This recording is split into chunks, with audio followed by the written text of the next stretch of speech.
Assalamualaikum warahmatullahi wabarakatuh. Pada pembelajaran kali ini akan membahas materi tentang pertumbuhan ekonomi dan pembangunan ekonomi. Langsung saja untuk cakupan materi pada pembelajaran kali ini yaitu A. Pertumbuhan ekonomi yang meliputi definisi, ciri-ciri, cara mengukur, teori, faktor-faktor penentu. B. Pembangunan ekonomi yang mencakup definisi, perencanaan, indikator keberhasilan, faktor-faktor yang mempengaruhi, masalah pembangunan di negara berkembang, dampak adanya pembangunan ekonomi, serta perbedaan dan persamaan pertumbuhan dan pembangunan ekonomi. Baiklah, langsung masuk ke pembahasan materi pertama. A. Pertumbuhan ekonomi. 1. Definisi pertumbuhan ekonomi adalah perkembangan kegiatan dalam perekonomian yang menyebabkan barang dan jasa yang diproduksikan dalam masyarakat bertambah dan kemakmuran masyarakat meningkat. 2. Ciri-ciri pertumbuhan ekonomi. A. Terjadi laju pertumbuhan penduduk dan produk per kapita yang cepat. B. Peningkatan produktivitas masyarakat.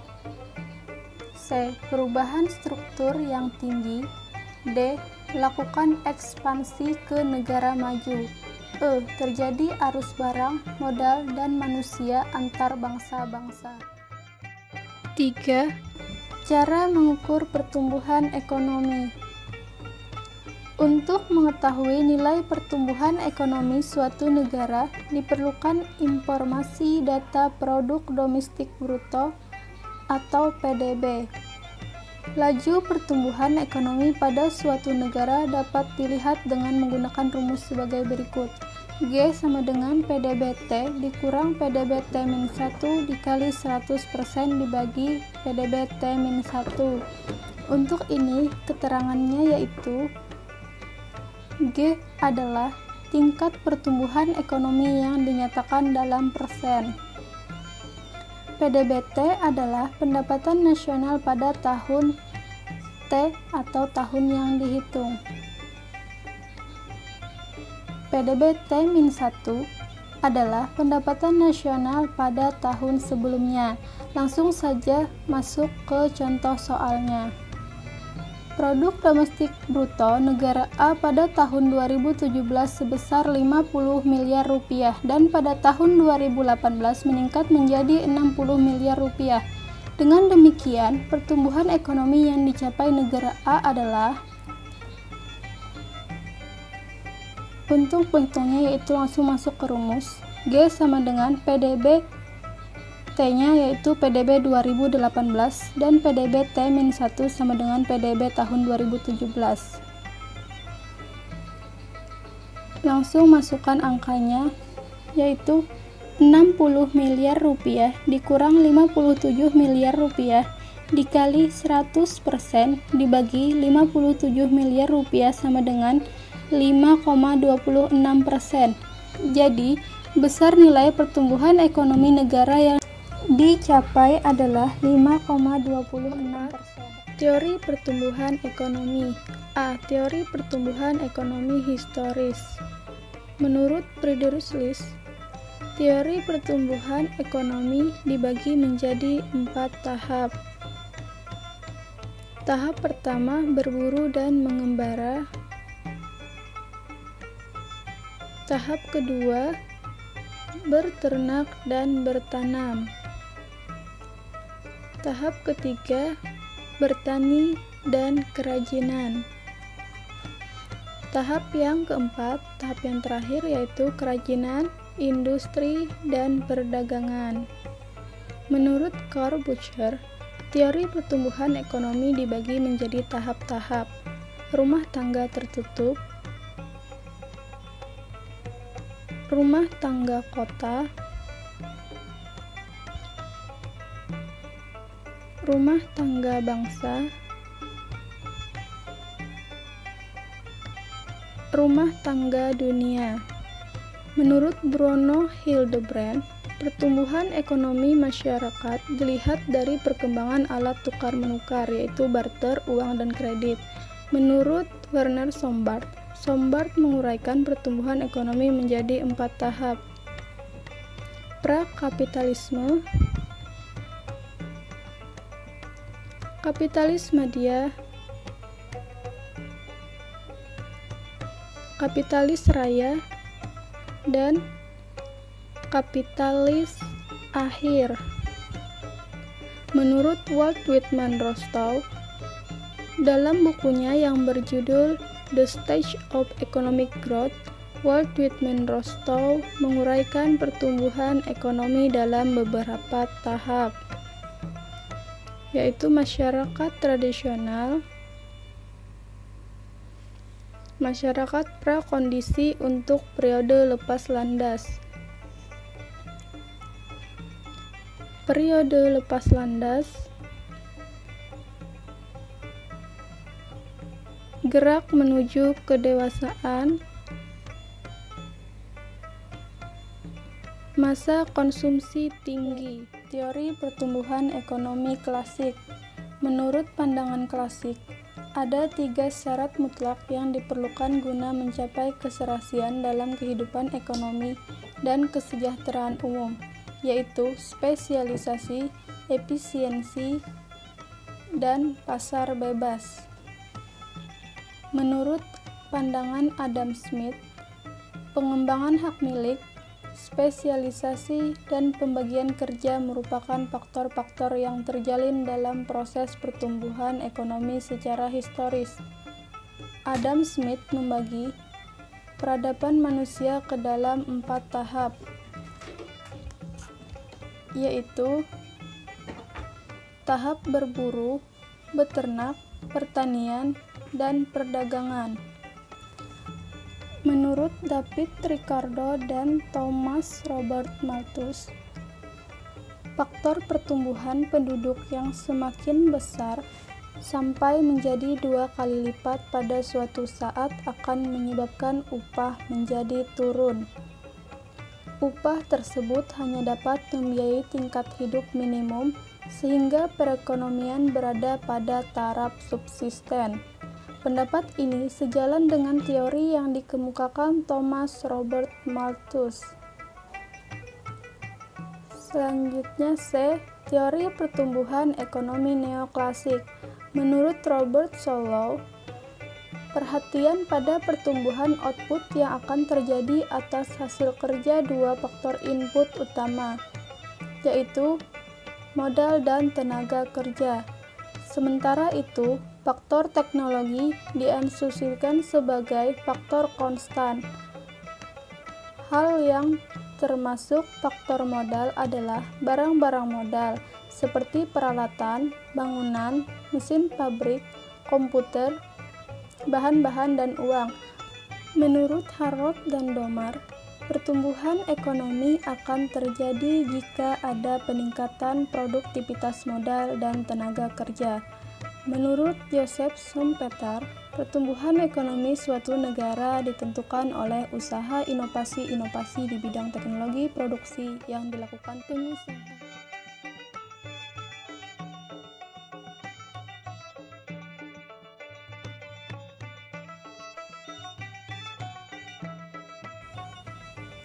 Selanjutnya 5. Faktor-faktor penentu pertumbuhan ekonomi.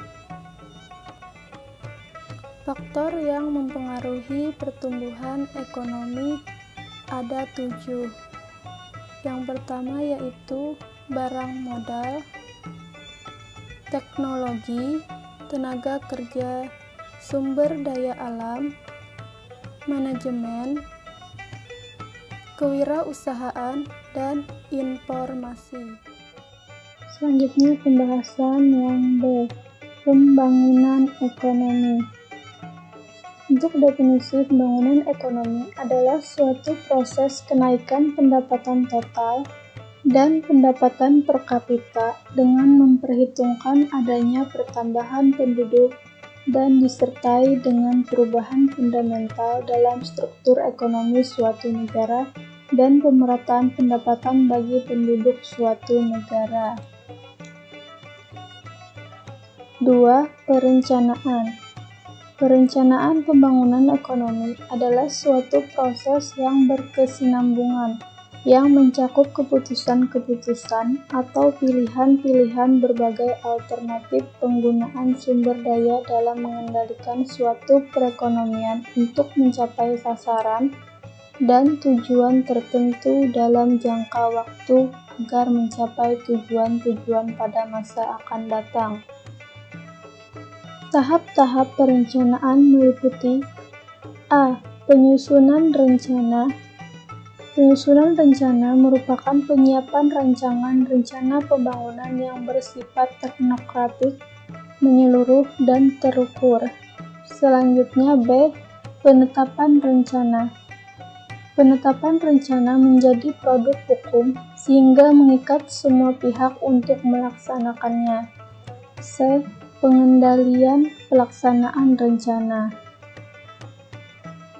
Pengendalian pelaksanaan rencana bertujuan untuk menjamin tercapainya tujuan dan sasaran pembangunan. Selanjutnya, yang terakhir dari perencanaan adalah evaluasi pelaksanaan rencana.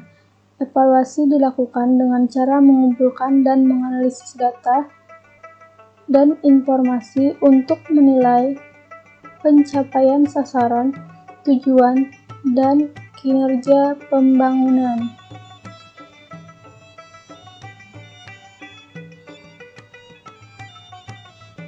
Yang ketiga, indikator keberhasilan pembangunan ekonomi. Indikator ini yang pertama, urbanisasi. Urbanisasi yaitu adalah perpindahan masyarakat dari desa ke kota. Maka, hal tersebut menandai bahwa kesejahteraan dan kemakmuran akan muncul. Selanjutnya ada B. Pendapatan per kapita. Jika pendapatan per kapita semakin tinggi dan mengalami kenaikan, maka stabilitas ekonomi semakin baik, sehingga kesejahteraan masyarakat juga akan semakin terjamin. Selanjutnya C. Struktur ekonomi. Indikator selanjutnya dari pembangunan ekonomi adalah struktur ekonomi. Ketika pembangunan ekonomi mengalami perkembangan, maka struktur ekonomi juga akan mengalami perkembangan. Yang selanjutnya D. Pendidikan. Jika masyarakat di suatu negara memiliki tingkat pendidikan yang tinggi, maka pembangunan ekonomi juga akan semakin maju. Selanjutnya, kesejahteraan. Dengan mudahnya akses dalam bidang kesehatan, maka taraf kehidupan masyarakat juga akan semakin tinggi, sehingga bisa dipastikan bahwa kesehatan menjadi salah satu indikator keberhasilan pembangunan ekonomi. Selanjutnya 4. Faktor-faktor yang mempengaruhi pembangunan ekonomi yaitu A. Sumber daya manusia, B. Sumber daya alam, C. Ilmu pengetahuan dan teknologi, D. Sosial budaya, E. Keadaan politik, dan yang terakhir sistem pemerintahannya. 5. Masalah pembangunan ekonomi di negara berkembang. A. Ketergantungan pada sektor pertanian atau primer. B. Rendahnya tingkat produktivitas. C. Ketergantungan yang besar dan rentannya hubungan internasional. D. Pasar dan informasi yang tidak sempurna. E. Tingginya tingkat pengangguran. F. Rendahnya tingkat kehidupan. G. Tingginya pertambahan penduduk. 6. Dampak pembangunan ekonomi. Nah, untuk pembangunan ekonomi memberikan dua dampak, yaitu ada dampak positif dan dampak negatif. Untuk dampak positif pembangunan ekonomi, yaitu mempercepat proses pertumbuhan ekonomi, di mana dari pembangunan, pelaksanaan kegiatan perekonomian akan berjalan lebih baik, lancar, dan mampu mempercepat proses pertumbuhan ekonomi. Yang kedua, berkembangnya ilmu pengetahuan dan teknologi. Nah, dengan ini akan menambah kesejahteraan masyarakat. Yang ketiga, memperluas lapangan pekerjaan. Dan yang terakhir, untuk dampak positif adalah perekonomian akan lebih dinamis dan beragam. Untuk dampak negatif daripada pembangunan ekonomi adalah kerusakan lingkungan hidup. Ini bisa terjadi karena kurangnya rencana yang baik dari pembangunan. Selanjutnya, kurangnya lahan pertanian. Ini dampak dari pembangunan industrialisasi, hilangnya habitat alam, baik habitat hayati maupun habitat. Selanjutnya, masuk ke pembahasan terakhir tentang perbedaan dan persamaan antara pertumbuhan ekonomi dan pembangunan ekonomi. Di sini disajikan ada 8 perbedaan. Untuk pembangunan ekonomi, kenaikan GNP disertai perubahan struktur ekonomi, sedangkan pertumbuhan ekonomi ditandai dengan kenaikan GNP tetapi tidak disertai dengan perubahan struktur ekonomi. Yang kedua, pembangunan ekonomi tidak memperhatikan tingkat pemerataan dan kesejahteraan masyarakat, sedangkan pertumbuhan ekonomi memperhatikan tingkat pemerataan dan kesejahteraan masyarakat. Yang ketiga, pembangunan ekonomi merupakan proses perubahan yang terus-menerus menuju perbaikan termasuk usaha meningkatkan produk per kapita. Sedangkan pertumbuhan ekonomi merupakan proses naiknya produk per kapita dalam jangka panjang. Yang keempat, pembangunan ekonomi memperhatikan pemerataan pembangunan dan hasil-hasilnya. Sedangkan pertumbuhan ekonomi tidak memperhatikan pemerataan pendapatan.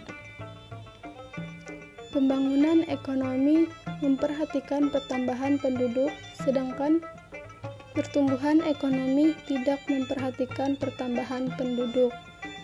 6. Pembangunan ekonomi meningkatkan taraf hidup masyarakat, sedangkan pertumbuhan ekonomi belum tentu dapat meningkatkan taraf hidup masyarakat. Yang ketujuh, pembangunan ekonomi selalu diikuti dengan pertumbuhan ekonomi, sedangkan pertumbuhan ekonomi belum tentu disertai dengan pembangunan ekonomi. Dan perbedaan yang terakhir, pembangunan ekonomi, setiap input selain menghasilkan output yang lebih banyak, juga terjadi perubahan-perubahan kelembagaan dan pengetahuan teknik. Sedangkan pertumbuhan ekonomi, setiap input dapat menghasilkan output yang lebih banyak. Selanjutnya untuk persamaannya, yaitu sama-sama mempunyai tujuan mensejahterakan rakyat dan memperlancar proses pembangunan ekonomi. Sama-sama berfungsi untuk meningkatkan pendapatan per kapita masyarakat dan untuk meningkatkan kenaikan pembangunan nasional. Dilaksanakan 5 tahun sekali bersamaan dengan pergantian presiden. Dilakukan di sekitar wilayah pemerintahan dan di sekitar wilayah penghasil sumber daya alam untuk meningkatkan pendapatan per kapita serta mengurangi tingkat pengangguran dan juga mengurangi kesenjangan antara kaya dan miskin. Nah, selesai sudah pembahasan materi pada hari ini. Selanjutnya, mencapai tujuan pembelajaran kali ini, silakan kerjakan tugas berikut ini.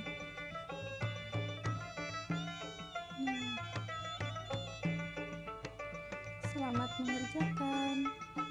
Wassalamualaikum warahmatullahi wabarakatuh.